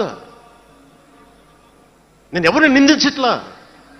తిరుపతి కల్తీ లడ్డు చేస్తే నేను ముస్లింలను నిందించలా, క్రిస్టియన్లను నిందించలా. నేను నిందించింది దోషుల్ని పట్టుకోమని. చివరికి ఏం తేలారు? వాళ్ళందరూ హిందువులే కదా. నేను మాట్లాడుతుంది ఇది. This is secularism. If there is true secularism, మన నాయకులందరికీ చెప్తున్నాను, మీ అందరికీ చెప్తున్నాను, true secularism should be applied in the true spirit, not for damn convenient vote bank politics. Don't do it. Janasena is not for it. ఒక తప్పుని తప్పుగానే చెప్తాం. అంటే నేను ఎందుకు చెప్తున్నాను మీకు మాట అంటే, నారాజు గాకుర మా అన్నయ్య నజీర్ అన్నయ్య, ముద్దుల కన్నయ్య, మన రోజు మనకుంది మన్నయ్య అన్నామంటే, డ్యాన్సులు చేశా మీ సరదా కోసం. 1 minute డప్పులతో దీంతో డ్యాన్సులు చేసి, అది మీ సరదా కోసం. కానీ నా కోసం ఆ లిరిక్ రాసుకున్నా. దేనికి రాశాను? గుజరాత్లో ఆ మారణహోమం జరిగితే దానికి చాలామంది ముస్లింలు చనిపోతే బాధతోటి నా హృదయం స్పందించి మాస్టర్జీ అనే ఒక ప్రజా కవి చేత నేను రాయించాను ఆ పాట. దాన్ని ఖండించినప్పుడు నేనేమనేది ఏంటంటే, అంటే నేను అంత నిష్పక్షపాతంగా ఉంటాను. నేను అనేది ఏంటంటే, గోద్రా మారణహోమం జరిగినప్పుడు ఖండించాలి, ఖండింపబడాలి. There is no second thought about it. కానీ అసలు ఎందుకు జరిగింది అని ఆలోచిస్తే, కరసేవక్స్ రామ భజన చేసుకుంటూ ట్రైన్లోకి వెళ్తే ఒక గోద్రాలో ట్రైన్ తగలబెట్టేశారు. మరి దాని గురించి కూడా మాట్లాడాలి కదా. ఇది తప్పు, ఇది కూడా తప్పే. అలా జరుగుకుండా ఉండాల్సింది. బాధే నాకు. ఆ రోజు నేను సినిమాలో ఉన్నా కాబట్టి నారాజు గాకరని పెట్టా. అదే గనుక అలాంటి సంఘటన నుండి ఏం చేయాలి మనం? అలాంటి తప్పులు జరిగితే మొదటి తప్పు చేసిన వాడినే వెతికి పట్టుకొని జ్యూస్ లాగా, సెకండ్ వరల్డ్ వార్లో జర్మనీని ఎలాగా సౌత్ అమెరికాకి వెళ్ళినా ఎలా పట్టుకొని శిక్షించారో మొస్సాద్, అట్లాగా తప్పు ఎవడు చేయనండి, either is a Hindu or Muslim, ఎవరైతే మొదటి తప్పు చేశారో వాళ్ళను గనక శిక్షిస్తే పర్యవసానమై ఉండవు. ఇది చాలా బలంగా ఆలోచించాలి. అంటే ఇవన్నీ ఎందుకు చెప్తున్నాను, ప్రతి ఒక్కరూ చాలా క్షుణ్ణంగా వినాలి. ఎందుకంటే భవిష్యత్తులో మీకు ఇవే పోరాటాలు. మీరు ఎమ్మెల్యేలు అయిపోయాం, మంత్రులు అయిపోయాం, అందరికీ కార్పొరేషన్ పదవులు వచ్చేసినాయి అంటే కాదు. ఇప్పుడు మనం వేసింది తొలి అడుగు మట్టుకే.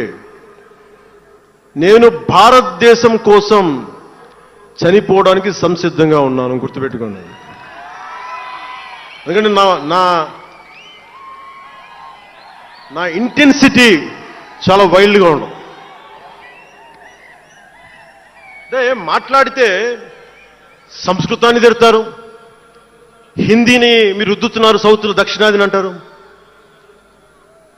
అన్ని దేశ భాషలే కదా.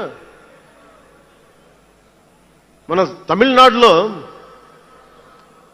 తమిళ్ హిందీ రాకూడదు అంటుంటే నాకు అనిపించింది మనసులో ఒకటే, అప్పుడు తమిళ సినిమాల్ని హిందీలోకి డబ్ చేయకండి. డబ్బులేమో హిందీ నుంచి కావాలి, ఉత్తరప్రదేశ్ నుంచి డబ్బులు కావాలి, బీహార్ నుంచి డబ్బులు కావాలి, ఛత్తీస్గఢ్ నుంచి డబ్బులు కావాలి, కానీ హిందీ మాకు వద్దంటే అదే న్యాయం. పనిచేసే వాళ్ళందరూ మనకి బీహార్ నుంచి రావాలి, కానీ హిందీని ద్వేషిస్తానంటే ఎట్లా? ఇవన్నీ మారాలి కదా. అందుకని భాషల్ని ద్వేషించాల్సిన అవసరం లేదు.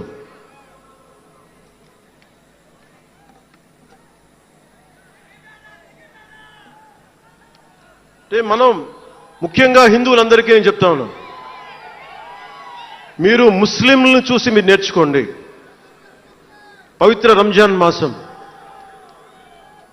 రంజాన్ మాసంలో ఉపవాస దీక్ష వహిస్తున్న నా ముస్లిం సోదరులందరికీ నా హృదయపూర్వక రంజాన్ శుభాకాంక్షలు. సంస్కృతాన్ని తిడతారు, గుళ్ళల్లో సంస్కృతాలు మంత్రాలు చదవకూడదంటారు. ముస్లిమ్స్ ఆ మాట అంటున్నారా? అరబిక్లోనే కదా, ఇద్దరు హిందూ ముస్లిం, ఐదరు ఆంధ్రప్రదేశ్లో ముస్లిం కావచ్చు, తెలంగాణలో ఉన్న ముస్లిం కావచ్చు, తమిళనాడులో ఉన్న ముస్లిం కావచ్చు, అరబిక్లోనే కదా మంత్రాలు చదువుతారు, ప్రార్థిస్తారు. హిందూ ధర్మంలో సంస్కృతంలో చేస్తారు. దానికి ఏంటి సమస్య? తమిళంలో చదవాలా, తెలుగులో చదవాలా, కన్నడంలో చదవాలా? ఆ విధి విధానాలు ఉన్నాయి, వదిలేసేయండి వాటిని. వాటి జోలికి వెళ్ళకుండా కష్టాలని వాటిని పట్టించుకోండి.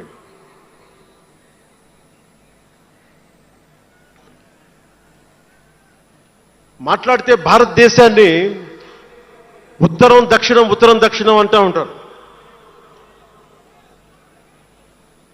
ఆంధ్రాని తెలంగాణ విభజన సమయంలో తెలంగాణ ఇవ్వకపోతే మేము ఈ భారతదేశానికి సంబంధించిన ఒక అన్న స్టేట్మెంట్లు చూసాం, అలాంటి నాయకుల్ని చూసాం. ఆంధ్రాని విభజిస్తుంటే ఆంధ్ర వాళ్ళు మేము ఇక్కడ సంబంధం లేదు, మేము భారతదేశంలో ఉన్నవన్న స్వయం నాయకులు నా దగ్గర అన్నారు. అంటే తెలంగాణ ఇవ్వకపోయినా, ఆంధ్ర ఇవ్వకపోయినా, విడగొట్టినా మేము భారతదేశంలోంచి విడిపోతామన్న మాటలు మీరు ఎలా మాట్లాడతారు? అంటే ప్రతి ఒక్కరికి కోపం వచ్చినప్పుడల్లా కట్ చేయడానికి భారతదేశం ఏదైనా కేక్ ముక్కండా మీ అందరికీ? కట్ చేయడానికి, భారతదేశ సమగ్రతని విధ్వంసం చేయడానికి ఒక్కడు ఉంటే నాలాంటి వాళ్ళు 10 కోట్ల మంది బయటకు వస్తారు. తస్మాత్ జాగ్రత్త. నార్త్ సౌత్ డిబేట్కి నా సమాధానం ఒకటే. ఉత్తరాదిన ఉన్నది హిమాలయాల్లో, ఉత్తరాదినున్న హిమాలయాల్లో ఉంది పరమశివుని కైలాసం. దక్షిణాదిన ఆయన కుమారుడు కుమారస్వామి మురుగన్ నివాసం. ఈ దేశాన్ని విడగొట్టే ధైర్యం, సాహసం ఎవ్వడికి ఉందని నేను అనుకోను. ఆ భయం నాకు లేదు. వారు ఎంచుకున్న ప్రదేశం ఈ భారతదేశం.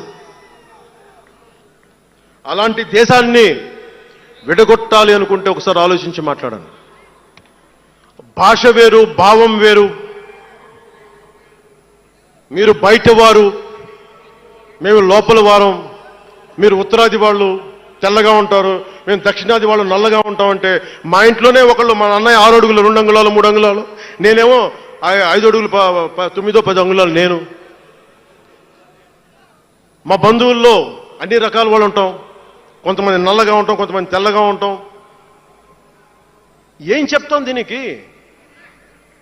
అర్థం పర్థం లేని మాటలేంటి ఇవన్నీ? ఇలాంటి మాటలతోటి దేశాన్ని విచ్ఛిన్నం చేయకండి. రాజకీయ వైరుధ్యాలు వేరు, ఆ వైరుధ్యాలు ఉండడం సహజం. వైరుధ్యాలు ఉన్నాయి అనే నెపం మీద దేశాన్ని ముక్కలు చేయకండి. దక్షిణాదినున్న సెంగోల్, ఉత్తరాదినున్న ఢిల్లీ పార్లమెంట్లో ఉంది. ఒకవేళ వైరుధ్యం వస్తే వేర్పాటువాదం విడిపోమని కాదు, అది కాదు, కలిసి పరిష్కారం వెతకమని. డీలిమిటేషన్ ఉంది ఈ రోజున. డీలిమిటేషన్ జరిగితే పార్లమెంట్ సీట్లు దక్షిణాదికి తగ్గిపోతాయి అంటే అసలు తగ్గుతాయా లేదనేది డిస్కషన్ పెట్టండి. దానికి నేను రూపీ సింబల్ మార్చేస్తాను, నా భాషలో పెడతానంటే అప్పుడు మేము తెలుగులో కూడా పెట్టాలి, దానికి కన్నడ వాళ్ళు కన్నడలో పెట్టాలి, గుజరాతీ వాళ్ళు గుజరాతీలో పెట్టాలి, మహారాష్ట్ర వాళ్ళు మహారాష్ట్రలో పెట్టాలి.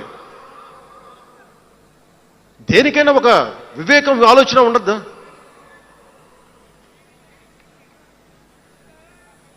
ఉన్నత పదవుల్లో ఉన్నవారు మీరు చాలా ఆలోచించి చేయాలి, చాలా ప్రభావితం చేస్తాయి మీ మాటలు. ఒకటి విధ్వంసం చేయడం తేలిక, ఒకటి నిర్మాణం చేయడం తేలిక, కష్టం. నేను వివక్ష అనిపించలేదు అనుకుంటున్నారా మీరందరూ? తమిళనాడులో పెరిగినప్పుడు 14 ఏళ్ల వయసులో నేను తమిళనాడులో పెరిగినప్పుడు మైలాపూర్ స్కూల్ ఉన్నారే, గొల్టింగ వాడ అని పిలిచేవాడు. నేను నాకు అర్థమయ్యేది కదా గొల్టి అంటే ఏంటి అనుకునేవాడిని. అదొక డెరిగేటెడ్ టర్మ్ అది. నేను మా మాస్టర్ గారిని అడిగాను, రామ్నాథన్ గారిని అడిగాను, సార్ ఇంత మాదిరి சொல்றாங்க సార్, గొల్టిని சொல்றாங்க సార్ అంటే ఆయన నాకు ఒకటే మాట చెప్పాడు. వాళ్ళని పిలిచాడు, వాళ్ళని తిట్టాడు ఏదో. ఏంటి సార్ గొల్టి, ఎందుకు సార్ గొల్టి మీనింగ్ అంటే ఆయన ఏదో నవ్వి వదిలేసి ఆయన ఒక మాట అన్నాడు, అరే తెలుగుని రివర్స్ பண்ண గొల్టి అని சொல்லுவாங்கடா, அப்படி என்ன பெரியார் தெலுங்குக்காரன் தான்டா, பெரியார் తెలుగుకారం தான், బలిజన్ నాయకుడు సార్ అవరు. ఆ టైంలో ఇప్పుడు మన తిరుపతి రాయలసీమలో ఉండే బలిజన్ నాయుడు కులానికి చెందిన వ్యక్తి పెరియార్ గారు, తెలుగు. ఆయన ద్రావిడ ఉద్యమ రూపకర్త. సో అందుకని భాషదేముంది, అందుకని దీన్ని పెట్టుకొని విధ్వంసం క్రియేట్ చేయడం సరైనది కాదు. నేను మీకోసం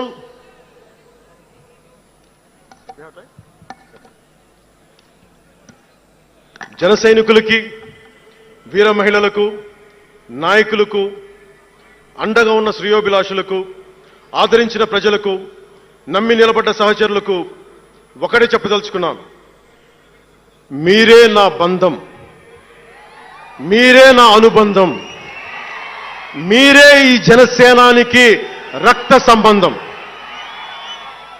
మనందరికీ ఒక కీలక కర్తవ్యం ఉంది. దాని గురించి మాట్లాడుకోబోయే ముందు కవి శేషేంద్ర వాక్యాలు చెప్పి ముగిస్తాను. ఒక తరాన్ని ప్రసవింపజేయడం అంటే ఒక తమాషా కాదు, ఒక నిండు కళల జగత్తుని మేల్కొల్పడం. ఒక దశాబ్దన్నర రాజకీయ ప్రస్థానంలో అలుపెరిగిన పోరాటం చేసిన తర్వాత లభించిన చారిత్రాత్మక విజయం అది. అందుకని మీ అందరికీ చాలా బాధ్యతగా ముందుకెళ్దాం. ఈ విజయం పుట్టుకే 100% స్ట్రైకింగ్ రేట్. అందుకే దేశం మొత్తం చూసింది. ఆ బిడ్డని మనం కాపాడుకోవాలి, చాలా జాగ్రత్తగా చూసుకోవాలి. మనందరం ఈ బిడ్డ పట్ల ఎరుకుతో ఉండాలి, బాధ్యతతో కాపాడుకోవాలి. జనసేనాని శిశువు తనని తను కాపాడుకోగలిగే వరకు మనం ఈ బిడ్డని కాపాడితే అది పెరిగి పెద్దై సమాజాన్ని కాపాడుతుంది, దేశాన్ని రక్షిస్తుంది, విశ్వశాంతికి బాటలు వేస్తుంది. అందుకే ఈ బిడ్డని మనందరం కంటికి రెప్పలా కాపాడుకుందామని చెప్పి శపథం చేద్దాం. ఒక అవతారం, దాని పుట్టుక ఎలా ఉంటుందో మహాకవి శ్రీశ్రీ కవితా పంక్తుల్లో చెప్పి ప్రసంగాన్ని ముగిస్తాను. యముని మహిషపు లోహగంటలు మబ్బు చాటున కణేల్మన్నాయి, నరకలోకపు జాగిరమ్మలు గొలుసు తెంచుకు ఉరికి పడ్డాయి, ఉదయ సూర్యుని సప్తాహయములు నురగలెత్తే పరుగు పెట్టాయి, కనకదుర్గా చంద్రసింహం జూలు విదిలించింది, ఇంద్రదేవుని మనపటేనుగు ఘీంకరిస్తూ సవాల్ చేసింది, ఆది సూకర వేదవేద్యుడు గుర్ఘరిస్తూ కోరసాచాడు, పుడమ తల్లికి పురిటి నెప్పులు కొత్త సృష్టిని స్ఫురింపింపజేశాయి.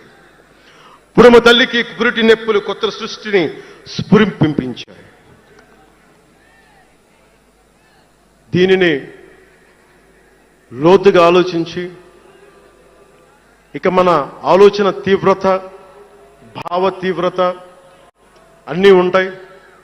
జన సైనికులు మీరు జాగ్రత్తగా ఉన్నంత కాలం మన ఎమ్మెల్యేలందరూ బాగుంటారు, మన మంత్రులందరూ బాగుంటారు, నేను కూడా బాగుంటా. మీరు డిసిప్లిన్లో పెట్టాల్సింది మమ్మల్ని కూడా డిసిప్లిన్లో పెట్టండి మీరు. అందుకని 11వ ఆవిర్భావ దినోత్సవం ముగించుకొని 12వ ఆవిర్భావ దినోత్సవం వైపు వెళ్తున్న మీ అందరికీ వచ్చినందుకు ప్రతి ఒక్కరికి ధన్యవాదాలు తెలియజేసుకుంటూ, మీ పెద్దలకి, నాకంటే వయసులో పెద్దైన వారందరికీ నా నమస్కారాలు తెలియజేయండి, పాదాభివందనాలు తెలియజేయండి. అందరూ క్షేమంగా ఇళ్లకు వెళ్ళండి. సర్వే జనో సుఖినో భవంతు. జై జనసేన, జై జనసేన, జై భారత్, జై హింద్. జాతీయ గీతం.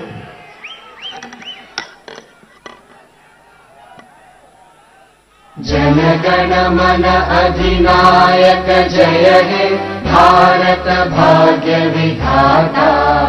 पंजाब सिंध गुजरात मराठा द्राविड उत्कल बंगा. विंध्य हिमाचल यमुना गंगा उच्चल जलधि तरंगा. तव शुभ नामे जागे, तव शुभ आशीष मांगे. गाहे तव जय गाथा. जन गण मंगलदायक जय हे भारत भाग्य विधाता. जय हे, जय हे, जय हे. जय जय जय जय हे.